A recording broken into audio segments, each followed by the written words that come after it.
Quran itu diturunkan itu sebagai hudan, sebagai petunjuk. Kedua sebagai bayanan, sebagai penjelas. Dan ini yang saya yakini. Kalau sebagai penjelas, Quran itu harus jelas sekali dan bisa menjelaskan. Dan Quran mensifati dirinya wal kitabil mubin, demi kitab yang memberi penjelasan. Sehingga dari sudut ini orang kafir pun mungkin memahami Quran. Dan menurut saya orang kafir pun bisa paham Quran. Kalau Ahok itu melintir Quran, tidak memahami Quran, Pak. Semak hargonya itu melintir Quran tapi tidak memahami Quran. Tapi bahwa Quran itu bisa difahami orang kafir itu ya. Logikanya gampang begini, kata Imam Syafi'i dalam kitab Ar-Risalah. Ketika Quran turun, itu pendengarnya itu tidak ada yang muslim, belum ada santri Kewagian, nggak ada santri Lirboyo, nggak ada santri Sarang. Pendengarnya itu non muslim. Nah ini sampai angan-angan, ketika Quran turun itu pendengarnya muslim atau non muslim? Non muslim. Andai kan Quran itu turun tidak difahami orang kafir, maka lalu objeknya siapa, sasarannya siapa?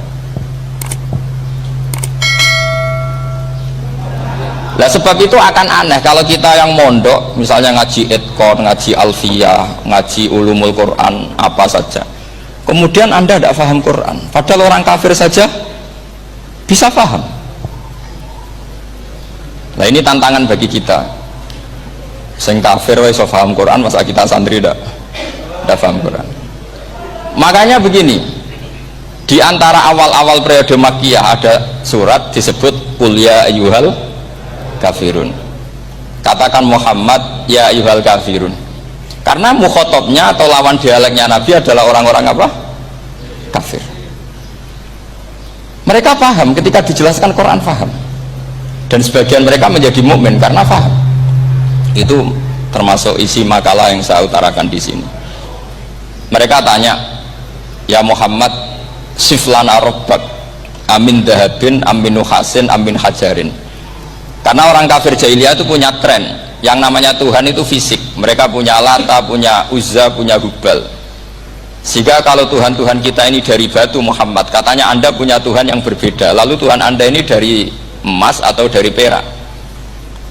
Turunlah ayat Qul huwallahu ahad Allahus samad. Lagi-lagi mukhatabnya adalah orang kafir. Makanya ini juga akhirnya jadi ilmu madhab, ilmu tentang firqah-firqah dalam Islam, bahwa kesalahan terbesar orang Khawarij sebagaimana yang dikutip Imam Bukhari, nanti saya mencari di juz 4 atau di juz 3, pokoknya di bab babu kitalil Khawarij, karena Imam Bukhari punya adat diulang-ulang.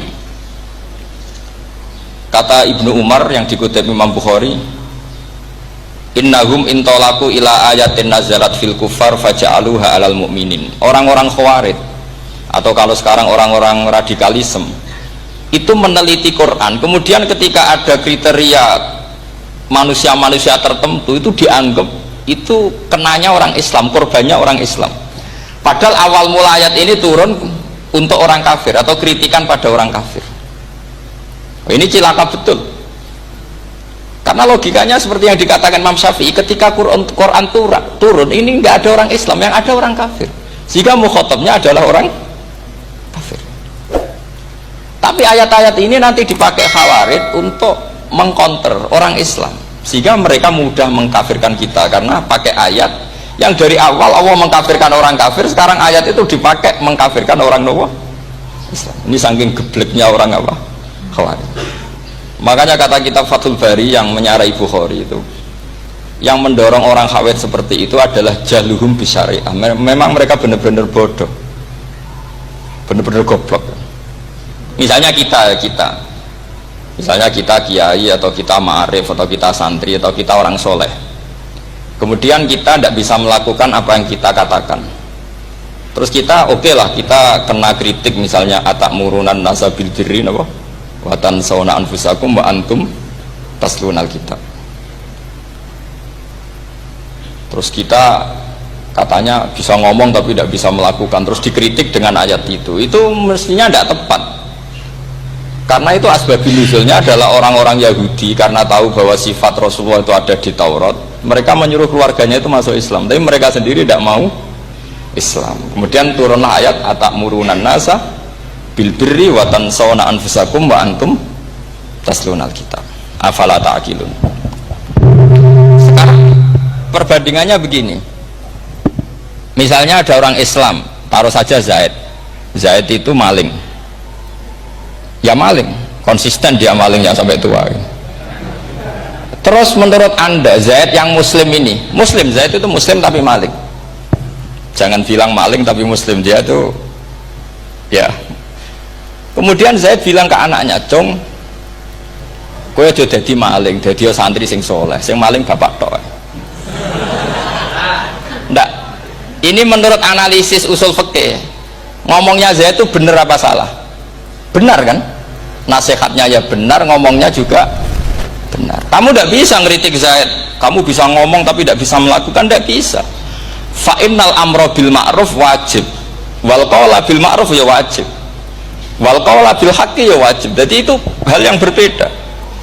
Misalnya fa innal amra bil ma'rufi wajibun, memerintahkan barang baik itu baik. Wa innal qawla bil haqqi ya wajib, mengatakan yang hak itu ya wajib. Berarti Zaid tetap kena khitab, kamu harus nasihati anak secara benar, kamu juga harus ngomong hukum secara benar. Lalu ketika Zaid ngomong hukum secara benar, Cong ojo maling, maling itu dosa, Cong ojo nerusno profesinya bapak maling, maling itu tidak benar. Dia berarti sudah melakukan dua kebenaran, yaitu ngomongnya benar, nasihatnya benar. Dia salah, perilakunya tetap maling. Tapi jangan karena dia maling lalu omongannya enggak salah juga, berarti salahnya malah tiga. Makanya ini pentingnya ngaji sama ulama, sama ahli usul fikih. Jadi tidak bisa dicampur adukkan. Zaid gagal dalam perilaku, tapi jangan gagal lagi di nasihat. Nanti kalau dia ada nasihati, maka anaknya terus maling, alasannya niru bapaknya. Karena bapaknya kalau mau nasihati nanti disemprit sama santri-santri, Pak, sama rawlah nasihati anak rasa maling sama dewi maling. Oh, tidak bisa cara usul fikih itu malah yudroku kulluh, la yudroku napa kulluh, atau bahasa populernya al maisur la yasqutu bil ma'sur. Misalnya kita sebagai kiai hanya bisa takrib, hanya bisa jurumiyah, apa muda fatul mu'in cek abote bulet, maknanya bulet. Kamu tidak boleh ngomong gini, Cong, kowe sebagai muridku kudu nurut aku, nak gurumu goblok tok takrib, kowe tok takrib wae, gak oleh ngelangkai guru, gak sopan gitu misalnya. Gak boleh gitu, tetap kita ngomong, Cong, kowe aja koyo aku, kowe kudu alim fatul mu'in, alim fatul wahab. Sama tidak bisa protes, Pak Guru sendiri tidak bisa, kebenaran tetap sebagai kebenaran meskipun kita tidak kuat melakukan atau tidak bisa melakukan. Lagi-lagi ayat itu sebenarnya ada untuk kita, untuk orang Yahudi, atamuruna nasa bil birri wa tansawna anfusakum wa antum taslunal kitab. Sebab itu istidlal dengan Quran itu memang resikonya tinggi kalau tidak bagi mutabakhir, karena ya itu tadi, ini harus ada pengetahuan yang luas tentang asbabun nuzul, tentang kriteria. Nah, kalau terpaksa, saya katakan terpaksa, kalau terpaksa kita itibar itu boleh, tapi itu terpaksa. Bahwa Allah mengkritik orang yang bisa ngomong tapi tidak bisa melakukan. Tapi itu secara usul fikih itu runyam, teori ini runyam sekali, fatal. Sama lihat tuh di kitab Bajuri atau di kitab-kitab fikih yang lain. Ketika Shahibil Burdah atau Shahibil Bur'ah itu yang Imam Busiri itu, Muhammad bin Busiri, ini salah nama tapi kadung populer. Jadi sebetulnya Imam Busiri itu Shahibil Bur'ah, bukan Shahibil Burdah, tapi kadung terkenal Burdah, kita ikut-ikutan apa? Burdah. Imam Busiri itu ngeluh, saya ini orang yang banyak kesalahan, di antara salah saya adalah saya bisa ngomong tapi tidak bisa melakukan. Yaitu saya ngomong misalnya orang supaya tahajud, saya tidak tahajud. Saya ngomong orang supaya sholat sunat, saya nggak pernah sholat sunat. Itu sarahnya itu yang menyarai itu kan Imam Bajuri itu yang sarah Burdah. Itu mengkritik begini, Kalau anda ngendikan itu fi ma'radi dzammin nafsi, yaitu dalam konteks anda mengkritik diri sendiri, oke. Tapi omongan anda salah, karena secara usul fikih fatal. Fatalnya begini, misalnya saya nggak pernah tahajud, ya mungkin itu nyata, mungkin itu nyata. Apakah kemudian saya tidak boleh mengatakan at-tahajjudu sunnatun? Apa saya diwajibkan diam hanya karena saya tidak pernah tahajud, terus saya seorang kiai yang haram mengatakan at-tahajjud sunnatun? Saya harus tetap mengatakan kalau tahajud itu sunnah. Saya kalau punya santri terus saya bilang, "Cung, napas nganggur yuk tahajud. Tahajud itu sunat." Karena mengatakan kebaikan pasti bagian dari kebaikan itu sendiri. Makanya kata Imam Bajuri, "Fakaifa yakunul amru bil ma'rufi mazmuman." Bagaimana mungkin sesuatu yang jelas baik karena memerintahkan kebaikan mazmuman menjadi sesuatu yang tercela hanya karena yang mengatakan tidak melakukan. Fa innal fi'la ya amrun wal hukmu ya amrun akhar. Itu beda. Jangan karena anda tidak minum teh karena diabetes, terus anda kalau ada tamu tidak disuguhi teh. Karena saya sendiri tidak minum teh, wah ya repot kan gitu. Nah itu lagi-lagi tadi orang Khawarij salah ketika mengartikan ayat yang harusnya objek kritiknya itu orang kafir, kemudian karena Quran lama sekali dibaca orang Islam sampai orang itu lupa kalau Quran awalnya turun diantaranya adalah membenahi akidahnya orang kafir, sehingga korbannya orang Islam.